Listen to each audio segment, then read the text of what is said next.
Hello दोस्तों, स्वागत है आपके अपने यूट्यूब चैनल एक स्ट्रीट नोट में। आप सभी दोस्तों का मैं अमित शुक्ला बहुत बहुत स्वागत करता हूं। आज की इस वीडियो में हम चर्चा करेंगे दोस्तों बीए 4 सेमेस्टर के सभी छात्र छात्राओं के लिए जिनका हिंदी अनुवाद यानी हिंदी सब्जेक्ट है, उनके लिए आज मैं मॉडल पेपर सॉल्व कराऊंगा। जो आपके लिए इससे पहले मैंने कुछ प्रश्न सॉल्व कराए थे मॉडल पेपर के जरिए, लेकिन आज मैं आपको पूरा मॉडल पेपर यहाँ पे सॉल्व कराऊंगा, जो आपके लिए बहुत ही मोस्ट इंपॉर्टेंट होगा। पेपर की दृष्टि से ये आपके लिए नंबर 1 का मॉडल पेपर रहेगा, जो आपके पेपर में बहुत ज़्यादा प्रश्न पूछे भी जाएंगे। इसी वजह से आपको यहाँ पे सारी चीज़ें बता रहे हैं दोस्तों। और अगर चैनल में आप लोग नए हैं तो चैनल को सब्सक्राइब कर दीजिए, प्लस में बेल आइकन दबाइए, आने वाले वीडियो का नोटिफिकेशन आप लोग तक बिल्कुल मिलता रहे। तो चलिए दोस्तों, चलते हैं मॉडल पेपर की तरफ कि मॉडल पेपर में कैसा प्रश्न आया है वही देख के हम यहाँ पे सॉल्व। कुछ इस तरीके से आपका मॉडल पेपर दिया जाएगा दोस्तों। इसमें आपका दिया जाएगा कि BA 4th सेमेस्टर हिंदी, और प्रश्न पत्र आपका रहेगा हिंदी अनुवाद। इस तरीके से आपका रहेगा, यानी कि न्यू एजुकेशन पॉलिसी। टाइम आपका दिया जाएगा 2 घंटे का, और जो मैक्सिमम मार्क्स दिया जाएगा वो आपको यहाँ पे सारा सब कुछ दिया जाएगा। इंस्ट्रक्शन भी दिया जाएगा, सारा चीज़, पेपर कोड वगैरह भी दिया जाता है। लेकिन यहाँ ये आपका मॉडल पेपर है, तो ये आपके लिए ये सारी चीज़ें यहाँ पे आपको कोई ज़रूरत नहीं है कि मॉडल पेपर में पेपर कोड वगैरह ज़रूरत है। ये केवल आपको यहाँ पे मॉडल पेपर सॉल्व करना है कि हमें प्रश्न हमारे पेपर में कैसे आते हैं, कुछ यही सारी चीज़ें होता है, और आपको क्वेश्चंस तैयार करने होते हैं। तो यही मैं आपको यहाँ पे समझाने का प्रयास करूँगा। अब जैसे खंड आपका आता है, खंड आ में आपको सभी प्रश्न करने होते हैं। प्रत्येक प्रश्न का जो आंसर है वो आपको 50 शब्दों में देना है। यहाँ पे पहले का फर्स्ट प्रश्न दिया गया है कि अनुवाद की परिभाषा लिखिए। अनुवाद किसे कहते हैं, या अनुवाद की परिभाषा इस यहाँ पे आपको देना है। अब यहाँ पे लिखेंगे कि प्राचीनता की दृष्टि से अनुवाद की जड़ें काफ़ी गहरी हैं। अनुवाद शब्द का प्रयोग संस्कृत साहित्य में ऋग्वेद काल से ही होता आ रहा है। अनुवाद शब्द को वर्तमान संदर्भ में कई भारतीय एवं पाश्चात्य भाषा वैज्ञानिकों, जो अनुवादकों, मनीषियों ने परिभाषित करने का प्रयास किया है। यहाँ पे भोलानाथ तिवारी जी के अनुसार कहा गया है कि एक भाषा में व्यक्त विचारों को यथासंभव समान और सहज अभिव्यक्ति द्वारा दूसरी भाषा में व्यक्त करने का प्रयास अनुवाद है। तो ये है अनुवाद की परिभाषाएं। सेकंड नंबर आपका आता है क्वेश्चंस में कि लिप्यंतरण से आप क्या समझते हैं, लिप्यंतरण का मतलब क्या होता है। अब लिप्यंतरण के बारे में लिखेंगे आप लोग कि भाषाएं लिपियों में लिखी जाती है। प्रायः अलग अलग भाषाओं की अलग अलग लिपियाँ होती है। लिप्यंतरण 2 शब्दों से मिलकर बना है। कौन कौन से? लिपि धन अंतरण। लिप का अर्थ होता है जो, जिसका अर्थ आपका आएगा कि एक भाषा की लिपि दूसरी भाषा की लिपि में लिखना। कैलाश चंद्र भाटिया जी लिखते हैं इसी भाषा में, लिप्यंतरण के भाषा में, लिप्यंतरण के बारे में कि लिपि का अंतरण, इसके लिए संस्कृत में लिप्यंतरण शब्द का प्रयोग किया जाता है। संस्कृत में लिप्यंतरण शब्द का प्रयोग किया जाता है। तो ये है आपका लिप्यंतरण के बारे में। उसका थर्ड नंबर प्रश्न आपका आता है कि अनुवाद शब्द कैसे बना, यानी अनुवाद शब्द का उत्पत्ति कैसे हुई, ये शब्द कैसे बना अनुवाद का। अब यहाँ पे आप लिखेंगे आंसर में कि हिंदी में प्रयुक्त होने वाला अनुवाद शब्द मूलतः संस्कृत से ही उत्पन्न, इसलिए यह एक तत्सम शब्द है। अनुवाद शब्द की जो व्युत्पत्ति संस्कृत की बद धातु है से हुई है। बद का मतलब होता है बोलना, तो जो बद है उसी धातु से हुई है। बद धातु में जो गहज प्रत्यय लगने से वाद शब्द बनता है, और फिर उसके साथ अनु, जो उपसर्ग जुड़ने पर अनुवाद शब्द बनता है। अनु उपसर्ग पीछे, बाद या साथ साथ आदि अर्थों का सूचक, और वाद का अर्थ होता है यानी कि कथन, बोलना, भाषण, विचार विमर्श इत्यादि। यानी इस प्रकार अनुवाद शब्द का व्युत्पत्ति मूलक अर्थ है अनुकथन, पुनः कथन, अथवा किसी के द्वारा कहने के पश्चात उसी बात को दोबारा और स्पष्ट करते हुए कहना, या पुनरुक्ति, यानी कि इसमें अर्थ की पुनरावृत्ति होती है, यानी शब्द का रूप की नहीं। तो ये हो गया आपका थर्ड नंबर प्रश्न, अनुवाद शब्द कैसे बना, यानी कि अनुवाद शब्द के बारे में। उसके बाद नेक्स्ट प्रश्न आपका आता है दोस्तों, अनुवाद के प्रकार बताइए। बहुत ही मोस्ट इम्पॉर्टेंट प्रश्न है ये भी आपका, अनुवाद के प्रकार बताइए। अब इसमें आपका आता है कि अनुवाद के प्रकार। अनुवाद के मुख्य रूप से डॉक्टर भोलानाथ तिवारी जी के अनुसार बताया गया है कि इसके कई भेद बताए गए हैं, परंतु इसकी जो प्रमुखता है इनमें 4 प्रमुख भेद बताए गए हैं। इसमें आपका फर्स्ट नंबर दिया गया है गद्यत्व पद्यत्व के आधार पर। इसमें आएगा जैसे गद्यत्व पद्यत्व के आधार पर आएगा गद्यानुवाद तथा सेकेंड नंबर आएगा इसमें पद्यानुवाद। फिर आता है सेकेंड नंबर साहित्यिक आधार पर। अब साहित्यिक आधार पर यहाँ पे दिया गया है काव्यानुवाद, उसके बाद फिर नाट्यानुवाद, काव्यानुवाद और नाट्यानुवाद। थर्ड नंबर में आता है विषयगत आधार पर, जैसे विषयगत का आधार पर हो तो ललित्यानुवाद फर्स्ट हो गया। सेकेंड नंबर धार्मिक एवं पौराणिक साहित्यानुवाद, फिर आता है विधि साहित्यानुवाद और फिर फोर्थ नंबर समाज शास्त्रीय विषयानुवाद, 5 नंबर प्रशासनिक अनुवाद और 6 नंबर आता है वैज्ञानिक तकनीकी अनुवाद। उसके बाद फिर आता है 4 नंबर में आता है अनुवाद की प्रकृति के आधार पर, जो अनुवाद की प्रकृति के आधार पर जो होती है। जैसे फर्स्ट नंबर इसमें आपका आता है कि शब्दानुवाद हो गया, सेकंड नंबर भावानुवाद, फिर थर्ड नंबर छायानुवाद, फोर्थ नंबर व्याख्यानुवाद, 5 नंबर सारानुवाद और 6 नंबर है वार्तानुवाद, 7 नंबर रूपांतरण अनुवाद और 8th नंबर है आदर्श अनुवाद। तो ये सारे आपके अनुवाद के प्रकार होते हैं। उसके बाद फिर आपका आता है 5 नंबर पर सहजा अनुवाद किसे कहते हैं। सहजा अनुवाद के बारे में यहाँ पे आपको लिखना है। सहजा अनुवाद का मतलब क्या होता है दोस्तों, इसकी सहजता, इसमें लिखेंगे कि इसकी सहजता एवं सरलता के कारण इसे आदर्श अनुवाद भी कहा जाता है। इसमें अनुवादिक स्रोत जैसे भाषा जो मूल पाठ होता है, इसमें अर्थ एवं शब्द के साथ अधिक निकटस्थ यानी कि निकटस्थ भाव से सहज अनुवाद करता है।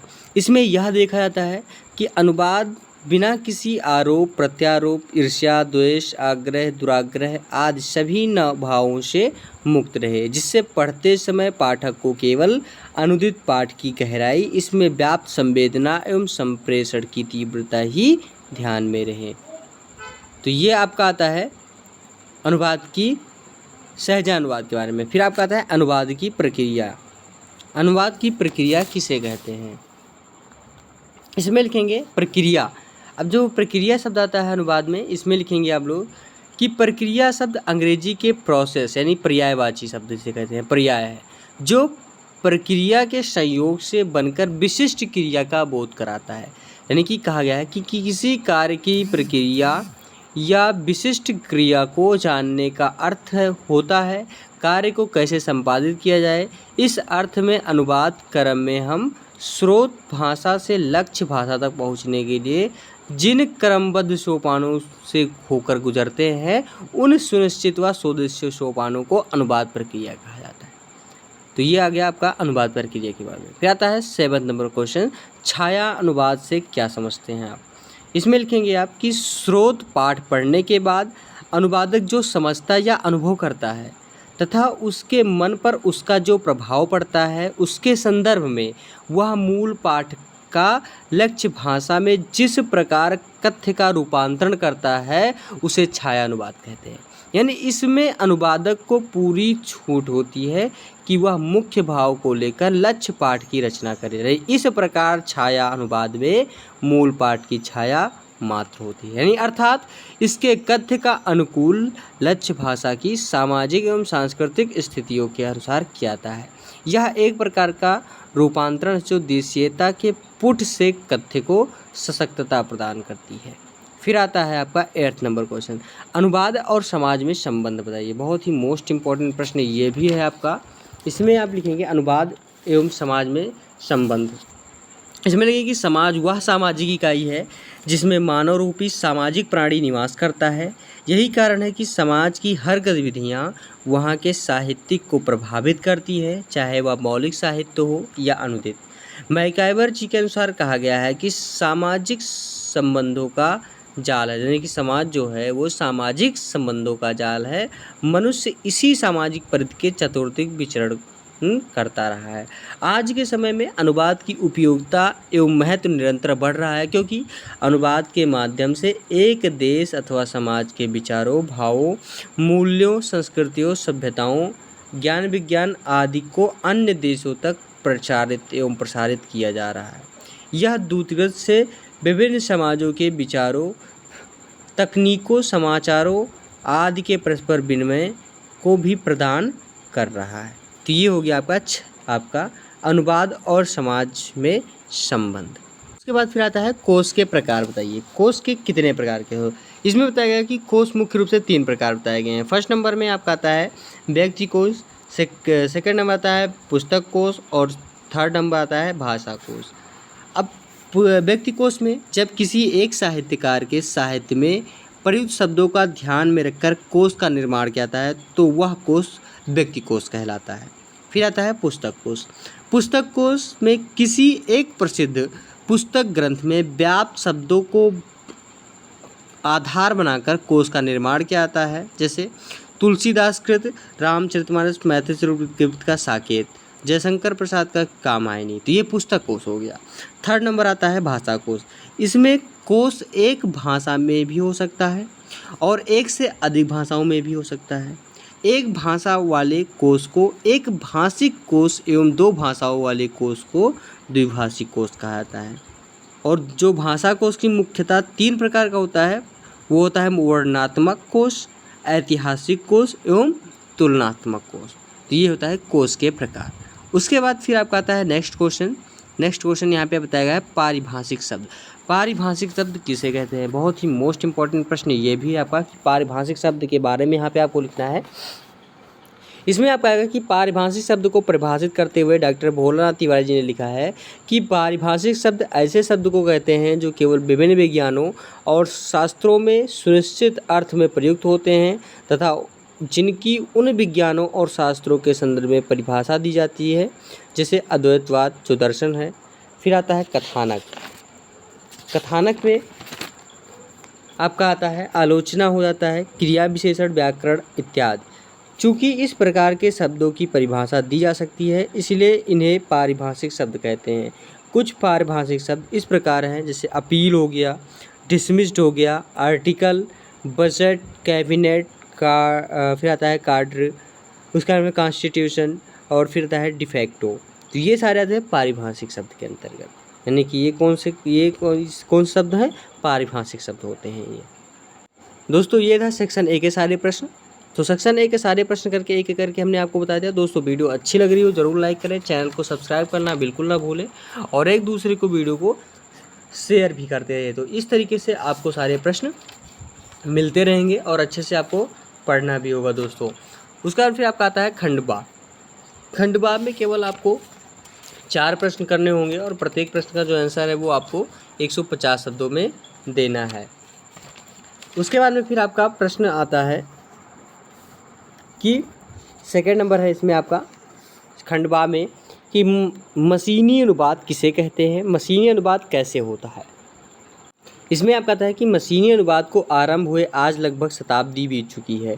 किसी भी वैज्ञानिक कार्यकलाप के लिए यह काफ़ी लंबा समय है, इसलिए मशीनी अनुवाद का क्षेत्र अपने आप में पर्याय लंबा और वैविध्यप्रक है, गतिविधियों से पूर्ण इतिहास समेटे हुए है। अनुवाद के लिए मशीन के उपयोग के संदर्भ में वास्तव में कहा जा सकता है कि आवश्यकता आविष्कार की जननी है। यानी 1940 के दशक में विशेष रूप से 1945 के विश्व युद्ध के दौरान इसकी शुरुआत हुई।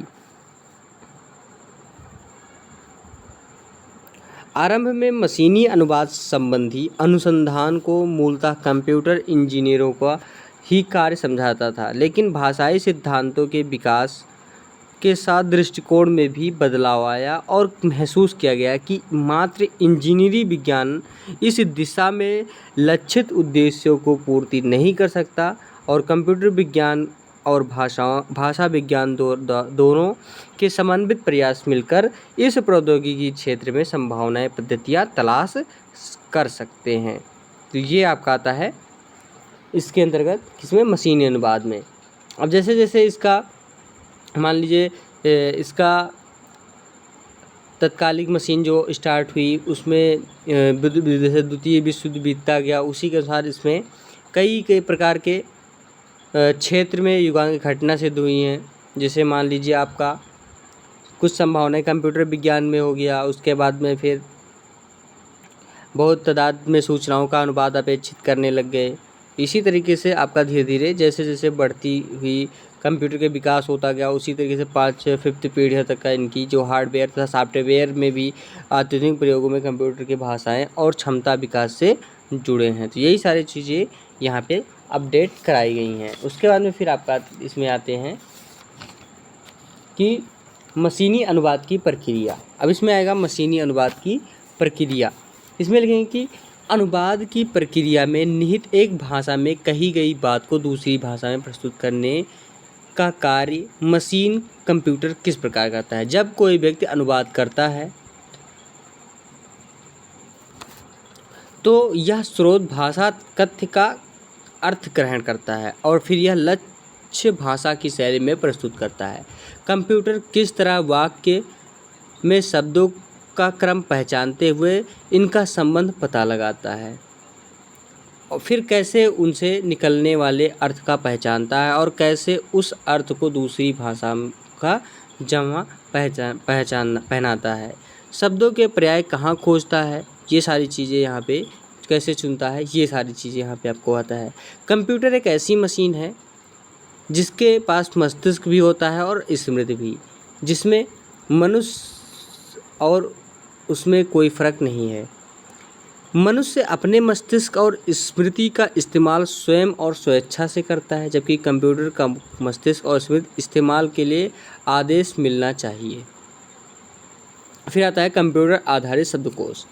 इसमें आपका आता है कि अनुवाद के लिए द्विभाषिक शब्दकोश की आवश्यकता होती है। जब कोई व्यक्ति अनुवाद करता है तो वह अपेक्षित शब्दकोश की सहायता लेता है। कंप्यूटर में शब्दों के पर्याय फीड कर दिए जाते हैं और वह अपने स्मृति में उन पर्यायों का संचित कर लेता है। उदाहरण के लिए बताया गया है कि हिंदी अंग्रेजी पर्याय ढूंढना या अंग्रेजी से हिंदी आदेश मिलने पर वांछित पर्याय प्रस्तुत कर देता है। इतना ही नहीं, यदि उसमें एक से अधिक भाषाओं में पर्याय मांगे जाएं तो उन्हें तुरंत प्रस्तुत कर सकता है, बशर्ते उन भाषाओं के पर्यायों को उसकी स्मृति में फीड किया गया है। शब्दों के पर्याय कंप्यूटर में फीड करने के लिए कंप्यूटर में शब्द की सूचियाँ तैयार की जाती है। इन्हें कंप्यूटर आधारित शब्दकोश भी कहा जाता है। कंप्यूटर अनुवाद में इनका उपयोग होता ही है। व्यक्ति द्वारा किए जाने वाले अनुवाद में भी इनका उपयोग किया जाता है। कंप्यूटर में जिस शब्द का अर्थ पर्याय बताने के लिए आदेश दिया जाता है उसका पर्याय कंप्यूटर के पटल पर आता है। किसी शब्द विशेष विभिन्न पर्याय कंप्यूटर पेश कर देता है और इस तरह बार बार कोश देखने अथवा भिन्न भिन्न कोश देखने का परिश्रम और समय बचा लेता है। तो ये था आपका मशीनी अनुवाद कैसे होता है, ये किसे कहते हैं। फिर आता है 3rd नंबर, अनुवाद प्रक्रिया का अर्थ व चरण बताइए। अब इसमें लिखेंगे कि अनुवाद प्रक्रिया का अर्थ। इसमें लिखेंगे कि अनुवाद कार्य में 2 भाषाओं का उपयोग होता है, एक समझते और एक हृदयंगम करते हैं, दूसरे में समझाते और हृदयंगम कराते हैं। इस सारे कार्य का नाम अनुवाद प्रक्रिया है। इसमें दोहरी प्रणाली होती है। इस भाषा की संरचना देखें, इसमें मुख्यतः ध्वनि, स्वर, अक्षर, शब्द, पदबंध और वाक्य होते हैं। इसको व्यवस्थित करने की एक निश्चित नियमावली व्यवस्था होती है और उसे भाषा का व्याकरण कहा जाता है। उसी तरह जिसमें अनुवाद करना होता है इसकी भी अपनी इकाइयाँ और फिर भी उनकी आपस घटकों को आमने सामने लाकर प्रयोग में करना पड़ता है। जैसे अंग्रेजी के वाक्यों में SVD कर्ता क्रिया कर्म के रूप में या फिर कर्ता का विस्तार क्रिया के विस्तार के रूप में, कर्म का विस्तार और फिर वाक्य मिलता है। अनुवाद के समय दूसरी भाषा में वाक्य क्रम बदलकर प्रयोग करता है। कर्ता का विस्तार, कर्म का विस्तार, अंत में क्रिया का विस्तार करता है। यह अनुवाद की प्रक्रिया का आधार है। अब अनुवाद के चरण, यूजेन नायडा में अनुवाद के 3 चरण बताए गए हैं। कौन कौन से? 1st नंबर आता है विश्लेषण, 2nd नंबर है अंतरण और 3rd नंबर है पुनर्गठन। तो ये सारे आपके बताए गए हैं अनुवाद प्रक्रिया का अर्थ व चरण। उसके बाद फिर आपका आता है नेक्स्ट क्वेश्चन, 4th नंबर है कि भाषा में अनुवाद का महत्व बताइए। बहुत ही मोस्ट इंपॉर्टेंट प्रश्न है। अब इसमें लिखेंगे दोस्तों आप लोग कि भाषा में अनुवाद का, किसी भाषा में कही या लिखी गई बात का किसी दूसरी भाषा में सार्थक परिवर्तन ही अनुवाद कहलाता है। अनुवाद शब्द संस्कृत का यौगिक शब्द है जो अनु यानी उपसर्ग तथा वाद के संयोग से बना है। इस प्रकार अनुवाद शब्द का अर्थ पुनः कहना या पुनरावृत्ति अथवा पुनः कथन आदि होता है। अनुवाद एक कला है तथा अन्य कलाओं की भांति इस कला में भी निपुणता के लिए निरंतर अभ्यास की आवश्यकता होती है। इस संप्रेषण की प्रक्रिया को ही संस्कृत एवं हिंदी में अनुवाद तथा अंग्रेजी में ट्रांसलेशन कहा जाता है। अनुवाद शब्द की व्युत्पत्ति वद धातु से हुई है और वद धातु में घय यानी कि घच प्रत्यय लगाने से वाद शब्द बनता है। अनुवाद शब्द की व्युत्पत्ति जो है वो आपका वद धातु से हुई है और उपसर्ग लगा देने से अनुवाद शब्द प्रयोग में आ जाता है। यानी इसमें वद का अर्थ बोलना है या कहना तथा अनु का अर्थ बाद या उपरांत होता है। यानी कहा गया है टोटल इसमें कि इस प्रकार अनुवाद शब्द का अर्थ किसी के कहने के बाद कहना होता है। यानी हिंदी साहित्य के अनुवाद की परंपरा का प्रारंभ भारतेंदु युग से माना जाता है और भारतेंदु काल में अधिकांश साहित्यकारों ने संस्कृत, अंग्रेजी, बंगला आदि भाषाओं के नाटकों एवं उपन्यासों के अनुवाद हिंदी में लिया है।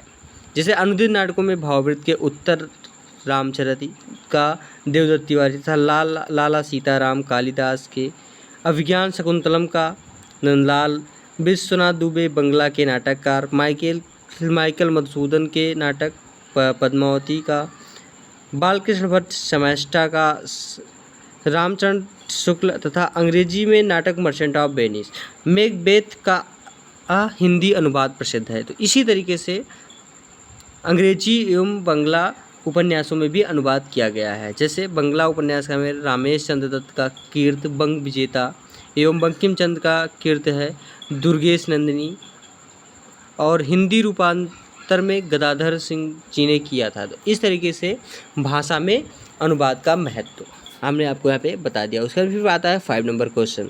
5 नंबर क्वेश्चन में है इसमें आपका कि मानव जीवन में अनुवाद की भूमिका बताइए। अब इसमें लिखेंगे कि मानव जीवन में अनुवाद की भूमिका। मानव सभ्यता हजारों वर्षों की विकास प्रक्रिया के बाद प्रजातंत्र और गणतंत्र के युग में प्रवेश कर रही। अतः शासन, प्रशासन और प्रजातंत्रीय प्रणाली आदि के उत्तरोत्तर विकास के लिए इससे संबंधित विशिष्ट जानकारी के लिए धन्यवाद ही एकमात्र महत्वपूर्ण साधन है। यानी इस प्रकार विधि, न्याय, प्रशासन, प्रजातंत्र आदि संबंधी ज्ञान के संवर्धन के लिए अनुवाद की महत्वपूर्ण भूमिका होती है। जैसे राजनीति, कूटनीति तथा विदेशी राष्ट्रनीति के संवर्धन हेतु उसकी उपयोगिता की दृष्टि से अनुवाद और आशु अनुवाद का महत्व अनिवार्य है। यानी एक देश दूसरे देश से राजनयिक एवं सांस्कृतिक संबंध आदि का निर्वाह के लिए शिष्टमंडल, राजदूत, मंत्री आदि को भेजकर आदान प्रदान करता है। पर्यटन से हम विदेशी मुद्रा अर्जित करते हैं और प्रकृति के रम्य दृश्यों से परिचित होते हैं। यानी इन सभी के लिए अनुवाद की भूमिका मूल्यवान है। तुलनात्मक साहित्य और सामान्य ज्ञान तथा विदेशी भाषा शिक्षण की दृष्टि से ज्ञानवर्धन के लिए हम अनुवाद पर आश्रित हैं। मानव की प्रवृत्ति है अधिक से अधिक ज्ञानार्जन, अधिक से अधिक जानना, अपनी जन्मजात जिज्ञासाओं के समाधान खोजना। इन सब में अनुवाद ही हमारी सहायता है। संसार की लगभग इन सभी भाषाओं में रेडियो, दूरदर्शन प्रसारण और पत्र पत्रिकाओं के प्रकाशन का कार्य हो रहा है। स्पष्ट है कि फिल्मों और सीरियलों तथा पत्र पत्रिकाओं के माध्यम से हम घर बैठे ही विश्व के घटना चक्रों, संसार की गतिविधियों और विविध भाषाओं की कला चेतना से हम परिचित हो सके हैं। इस तरह हम देखते हैं कि अनुवाद की भूमिका मानव जीवन और मानव मूल्यों के संवर्धन एवं संरक्षण में गुणात्मक तथा विशिष्ट एवं आज अनुवाद केंद्रीय स्थिति में एवं भविष्य में अनुवाद ही हमारे सर्वमुखी विकास का सोपान बनेगी। तो ये हो गया आपका मानव जीवन में अनुवाद की जो भूमिका है उसके बारे में। अब आपका आता है 6 नंबर प्रश्न कि थिसारन से आप क्या समझते हैं। थिसारस का मतलब होता है दोस्तों, थिसारन नहीं थिसारस। थिसारस से क्या मतलब होता है, थिसारस के बारे में ये भी आपका प्रश्न पूछा जाता है पेपर में, और ये आपको समझ में नहीं आता कि थिसारस का मतलब क्या होता है दोस्तों। थिसारस क्या है, इससे थिसारस के बारे में आपको हमें समझना होगा कि थिसारस होता क्या है। ये सारे प्रश्न आपको बार बार नहीं बताया जाता है पेपरों में, और ना ही ये आपको टीचर भी समझाते हैं ये सारी चीज़ें। तो ये सारी चीज़ें मैं आपको इस वजह से यहाँ पे समझा रहा हूँ कि आपको जो पेपर है उसमें आपके लिए बहुत ही मोस्ट इम्पॉर्टेंट होगा। इसमें लिखेंगे कि यह भाषिक कोश भी शब्दकोशों का एक ही प्रकार के होते हैं, पर कुछ भिन्न तरह का रस शब्दों का कोश होते हैं। यह होते हुए भी इसका उद्देश्य और संरचना भिन्न होता है। जैसे लैटिन भाषा में थिसारस का अर्थ है खजाना। क्या है? खजाना। जिसे ऑक्सफोर्ड इंग्लिश डिक्शनरी में जिसका अर्थ एक अर्थ है शब्दकोश या विश्वकोश जैसा ज्ञान भंडार। दूसरा अर्थ है एक collection of concept or word arrange according to sense, यानी अर्थात कहा गया कि अवधारणाओं या शब्दों के आशय के अनुसार विन्यस्त निसंग्रह। यही राजेनिकी रोगेट के प्रसिद्ध थिसारस का भी आधार है। सामान्य शब्दकोश में किसी भी विषय या अवधारणा के संबद्ध शब्द वर्णाक्रमानुसार संग्रहित कर दिए जाते हैं, किंतु थिसारस शब्द संग्रहों का एक विशिष्ट पैटर्न है। इसमें शब्दों को एक साथ संग्रहित कर दिया गया है और एक जैसा अर्थ देते हुए प्रतीत होने वाले अनेक शब्दों को साथ साथ देकर इसमें न केवल उनके विभिन्न प्रयोग समझाए गए हैं, बल्कि उनकी सूक्ष्म अर्थ छायों पर प्रकाश डालते हुए उनके बीच का अंतर और विभिन्न अर्थ संदर्भ भी स्पष्ट किए गए हैं। कहा गया है कि राज्य के थिसारस में मूलतः 1000 श्रेणियों के शब्द थे, मगर आधुनिक विज्ञान तथा प्रौद्योगिकी की उन्नति के साथ उसमें 40 और श्रेणियों जोड़ लिया गई हैं। ये श्रेणियाँ मोटे तौर पर 6 वर्गों के अंतर्गत आती हैं, जैसे abstract relation, space, matter, intellect, और फिर आता है वोल्यूशन ऑफ और अफेक्शन। यानी इन वर्गों के अंदर आने वाली जो अनेक अवधारणाएं, उनके अर्थ, पर्याय, विपर्याय, उन अवधारणाओं में उनके मुहावरे, प्रयोग, अन्य शब्दों में अवधारणाओं से उनके संबंध सभी एक निश्चित विन्यास के अनुसार थिसारस में मिलते हैं। वास्तव में थिसारस को आप एक वृक्ष समूह के रूप में देख सकते हैं, जिसमें प्रमुख अवधारणाएं वृक्षों के तने हैं जिनके अनेक शाखाएं फूटती हैं, और यह स्थिति अपने आप में बड़ी उलझन भरी लग सकती हैं, किंतु थिसारस में शब्दों को किस प्रकार ढूंढा जाए इसके समुचित निर्देश दिए जाते हैं, और उनकी अनुक्रमणिका में भी इतनी सुव्यवस्थित है कि उपयुक्त शब्द को ढूंढ निकालना बहुत सहज हो जाता है। तो ये होता है थिसारस। थिसारस में जैसे आप डिक्शनरी आप सर्च करते हैं, फट से आपको वर्ड मिल जाता है, तो इसी को थिसारस कहते हैं। थिसारस का मतलब यही होता है दोस्तों। तो ये आपका हो गया खंड बाकी सारे प्रश्न। अब आता है खंड सा में। खंड सा में केवल आपको 2 प्रश्न करने हैं दोस्तों, और प्रत्येक प्रश्न का आंसर आपको 4 शब्दों में देना है। 7 नंबर प्रश्न है कि अनुवाद का अर्थ बताइए, इसको विस्तार पूर्वक परिभाषित कीजिए। 8 नंबर प्रश्न है आपका कि अनुवाद प्रक्रिया से क्या आशय है और इसके विभिन्न चरणों को व्याख्या कीजिए। फिर 9 नंबर की पुनरीक्षण क्या है, पुनरीक्षण कैसे होता है। 10 नंबर पर कि बैंकिंग क्षेत्र में हिंदी का महत्व बताया। तो ये 4 प्रश्न हैं। 4 प्रश्न में आपको 2-2 प्रश्न करके एक अलग सा वीडियो बना देंगे, जिससे कि आपको पढ़ने में और आसानी से लिखने का भी आपका प्रोसेस पता चल जाएगा, और कुछ चीज़ें आपको जो समझ में नहीं आएंगी वो आपको यहाँ पे क्लियर हो जाएंगे। दोस्तों आज की वीडियो में यहीं तक रहेंगे। अगर वीडियो आप लोगों को अच्छी लगी हो ज़रूर लाइक करें, चैनल को सब्सक्राइब करना बिल्कुल ना भूलें, और फटाफट एक दूसरे को वीडियो भी शेयर करते हैं। अगर इसका PDF चाहिए तो यूट्यूब के डिस्क्रिप्शन बॉक्स में टेलीग्राम चैनल का लिंक दिया गया है, वहाँ से आप लोग जुड़कर बिल्कुल फ्री ऑफ कॉस्ट PDF प्राप्त कर सकते हैं। इसी के साथ दोस्तों हम अगली वीडियो में आपके साथ फिर से उपस्थित होंगे। धन्यवाद दोस्तों, जय हिंद।